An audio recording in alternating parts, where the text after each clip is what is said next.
Magpapalitada nga pala tayo dito mga idol. So yung lapad nga pala ng bintana natin mga idol 40 yung lapad. Tapos yung height niya naman 180. So bago tayo magsimula mga idol, pwede bang pakipindot yung subscribe button sa may bandang baba? At pakilike mo na rin. So maraming salamat. Sa amin kasi mga idol na mga baguhan palang content creator, malaking bagay na yan yung subscribe nyo. So, papalitadaan na natin siya mga idol. Simulan muna natin siya. Dito sa kabilang side. So, papanipisin na muna natin siya. So, yung gagawin nga pala natin dito mga idol na bintana. Isa muna. Bale, dalawang kantuan siya. So, tara mga idol, palitadaan na natin. So, panoorin nyo na lang mga idol itong video na to. Hanggang dulo. So, salamat. So, kung nagtataka kayo mga idol kung bakit ganito ang boses ko. Parang baby pa siya. So, naka-voice over kayo siya. Naka-edit yung voice over natin. So, dito naman tayo sa kabilang side mga idol. Ito naman ang papalitadaan natin. So, papanipisin na rin natin siya ng bagya. Para mamaya balikan naman natin yung kabila. So, ganun lang mga idol magpalitada. Kabila-kabilaan lang. Pagkatapos sa kabila naman. So, para yung kabilang side nakakatigas. Tsaka dito ka naman sa kabilang side, papahid. So, para mas maganda yung tigas ng palitada natin, kapit na kapit yung halo natin. Para hindi siya kapak. So, kailangan hindi makapal. Pahid natin. Tama-tama lang. Para maganda yung kapit ng halo sa wool. So, lalapatan na nga pala natin siya ng bara mga idol. Pagkalapat natin ng bara, babarahan na natin siya ng maliit din na kahoy.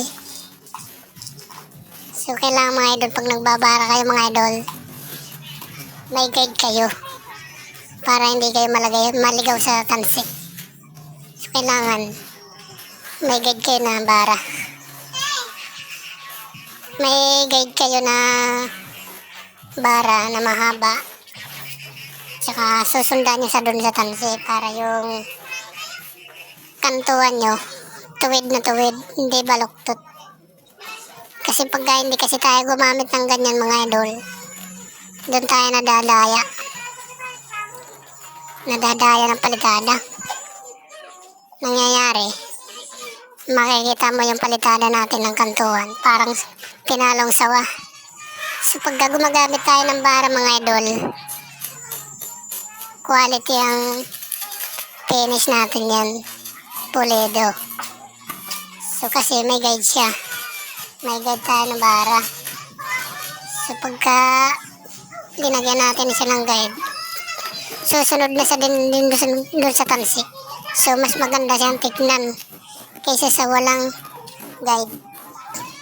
So yun lang ang tip ko sa inyo mga idol. Pag kayo nagpapalitada ng kantuan, so kailangan may guide kayo para hindi kayo madadaya doon sa tansik. Kasi yung tansik kayo mga idol, dumidikit sa halo yan. Pagka hindi mo pansin, pagka lalo na yung halo natin basang-basa, mapapansin mo siya nakadikit na sa halo, lalo na kung hindi batak na batak yung tansi natin, hindi matigas. So, dumidikit sa dun sa halo. So, pagka meron tayo mga idol guide, so, hindi tayo madadaya kasi pipitikin natin yung tansi. So, gagawin yung mga idol, pipitikin nyo muna yung tansi, tapos pagkatapos pipitikin, saka nyo lagyan ng guide. So, ayos yun mga idol, quality yan. Maganda yung trabaho natin pagka ganun. So, yun lang mga idol ang tip ko sa inyo. So, panoorin nyo na lang tong video na to mga idol. Hanggang dulo. Sana magustuhan nyo mga idol. So, salamat.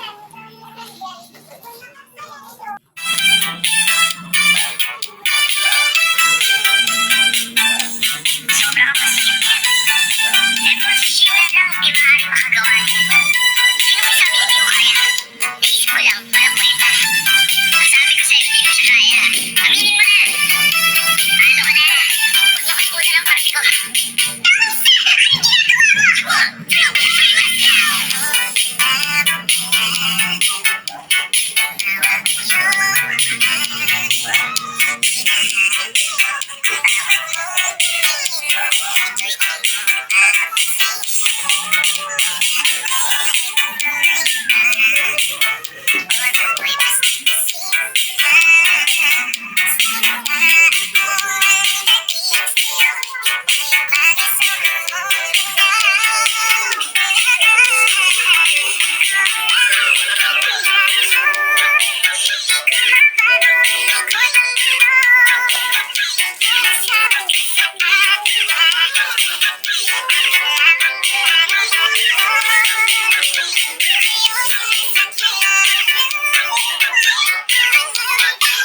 So, gagamitan na nga pala natin sa mga idol ng Rodileta.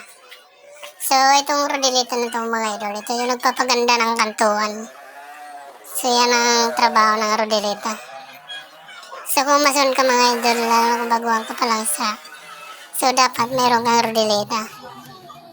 Yung laking bagay kasing Rodileta na yan, para nabubuhay natin yung kantuan niya. So, babrasin na nga pala natin sa mga idol maya-maya. Bubuhayin lang natin yung kantuan niya para mas lalong gumanda pa yung kantuan niya. So, saka babrasin na siya natin mga idol. So, yung brush mga idol, mas maganda pong brush yung gamit niya mga idol. Kaya sa pom. So, yung brush mga idol, maganda yan. Dapat niya mga idol. So, yun lang mga idol. So, salamat sa panonood ng video mga idol. God bless.